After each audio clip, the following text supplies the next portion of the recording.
আসসালামু আলাইকুম। আজকে আমি আপনাদের সাথে শেয়ার করব যে কিভাবে completing sentence, phrase, word, rights, form of verbs, paragraph বানান লিখবেন এবং এইগুলোতে ফুল মার্ক পাবেন। ঠিক আছে?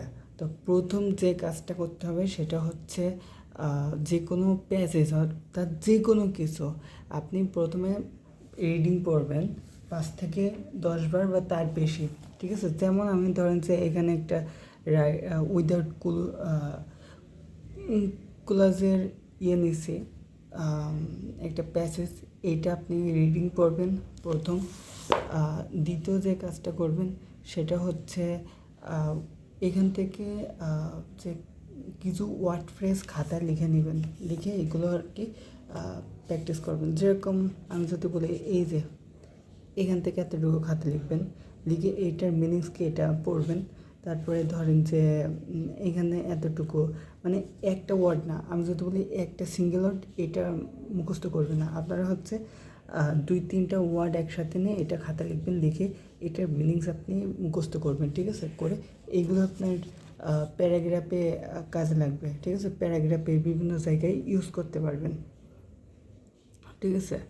তো এইভাবে আপনারা প্র্যাকটিস করবেন। তারপরে হচ্ছে রুলস ও প্যাসেজ পড়া, অর্থাৎ তারপরে হচ্ছে ফোনের ক্যামেরা বা আয়নার সামনে প্রেজেন্টেশন। অর্থাৎ এই যে প্যাসেজটা পড়ছেন আপনি, এই প্যাসেজ আপনি কী বুঝলেন সেটা আপনি ক্যামেরার সামনে করে প্রেজেন্টেশন দিবেন। এতে আপনার প্রেজেন্টেশন দেওয়ার অভিজ্ঞতা বাড়বে, প্লাস আপনি কোনো জায়গায় ইংলিশে কথা বলার অভিজ্ঞতাও বাড়বে। ঠিক আছে? তো এইভাবেই করবেন।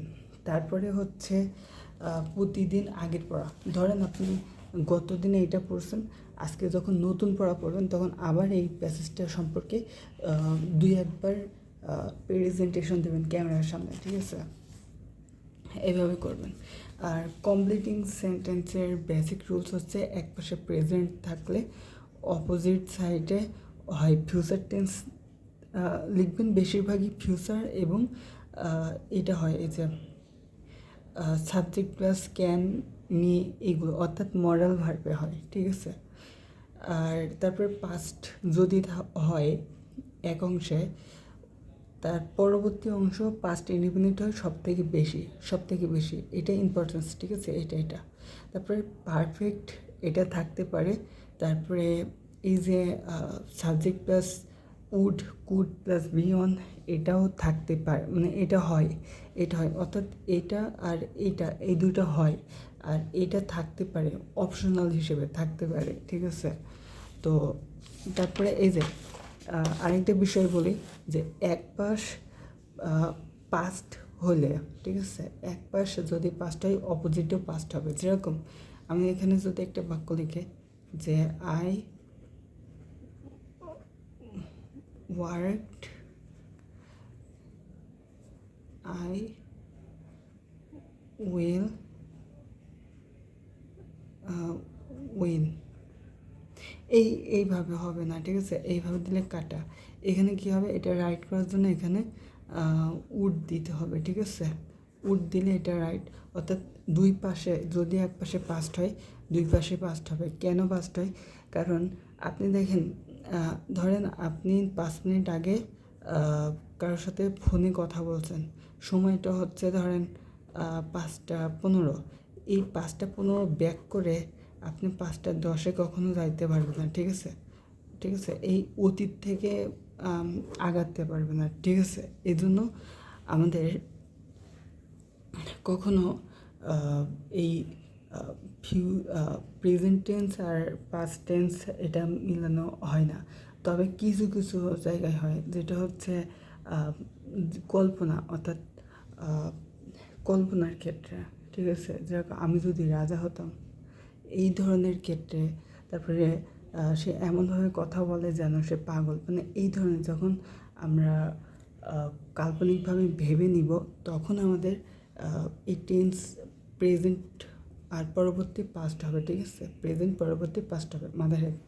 কিন্তু এই ব্যতীত সাধারণভাবে কোনো জায়গায় প্রেজেন্ট প্লাস পাস্ট মিলবে না, মিলালে কাটা। ঠিক আছে? যেরকম ইফ ইউ গো, যদি তুমি যাও, আমি কী করব, আমি আসবো, ঠিক আছে, এটা সঠিক, ঠিক আছে। কিন্তু ইফ ইউ গো এখানে কিন্তু উড হবে না, কেন? কারণ হচ্ছে প্রেজেন্ট আর পাস্টের সাথে মিলে না, ঠিক আছে, কখনো হবে না, ঠিক আছে, সাধারণভাবে হবে না, ঠিক আছে। এবার আসে আপনাদের এইচএসসি যে বই আছে, অর্থাৎ বই যে রুলস, এই রুলস থেকে কোথায় কোথায় প্রশ্ন করতে পারে, অর্থাৎ একটা রুলস থেকে কত জায়গায় প্রশ্ন হয়। এবার আমি আপনাদেরকে একটু দেখাই, ঠিক আছে। এই হচ্ছে আপনাদের এইচএসসির একটা বই। তো এখন দেখেন,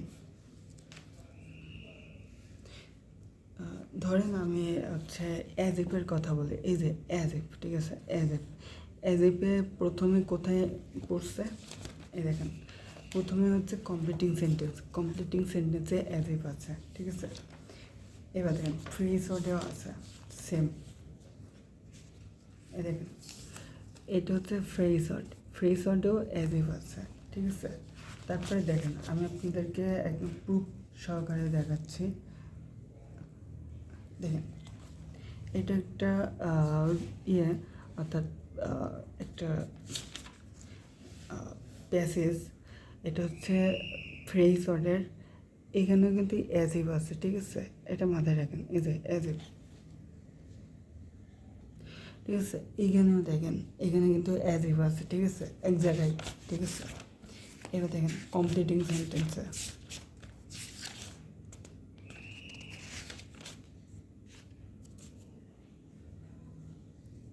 এই দেখেন কমপ্লিটিং সেন্টেন্সও এখানে কিন্তু অ্যাজিভ আছে, তাহলে দুই জায়গায় পাইছেন অ্যাজিভের রুলস। এবার দেখেন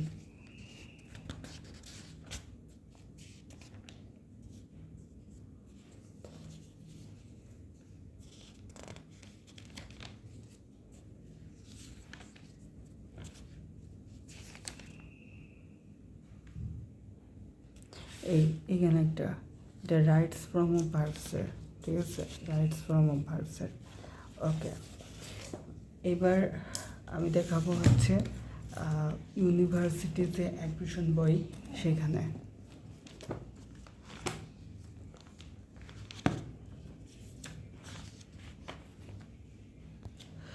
এই যে এখানে দেখেন, এই দেখেন আপনাদের যে চাকরির পরীক্ষায় কিন্তু আপনাদের এইচএসসিতে যেগুলো আসছে এগুলো থেকে প্রশ্ন হয়, দেখেন বিসিএস, ঠিক আছে, বিভিন্ন সব প্রশ্ন, এই দেখেন এস দ, ঠিক আছে, এইখান থেকে প্রশ্ন হয় আপনাদের। তারপরে এই যে এখানে দেখেন,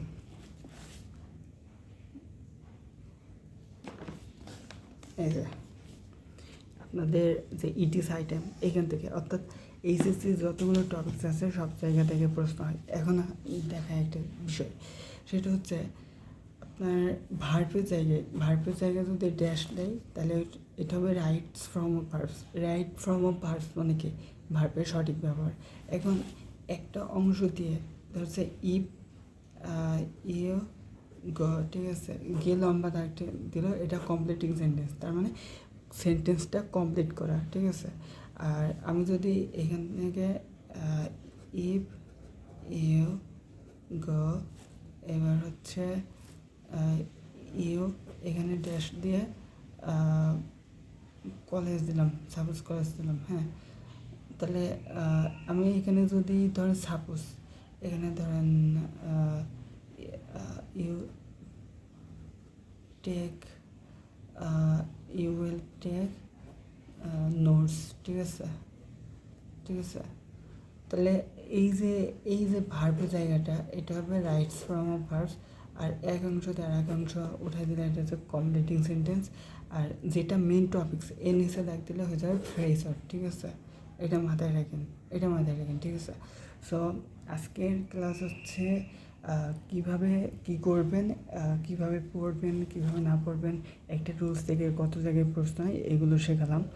তো ইনশাল্লাহ এইটা আপনাদের কাজে দিবে। সো আপনারা সবাই হচ্ছে এই ক্লাসগুলো ভালো করে করবেন ইনশাল্লাহ, তাহলে আপনার বিসিএস থেকে শুরু করে আপনার সব জায়গায় একটা ভালো একটা রেজাল্ট আনতে পারবেন, ঠিক আছে। ওকে, ধন্যবাদ সবাইকে।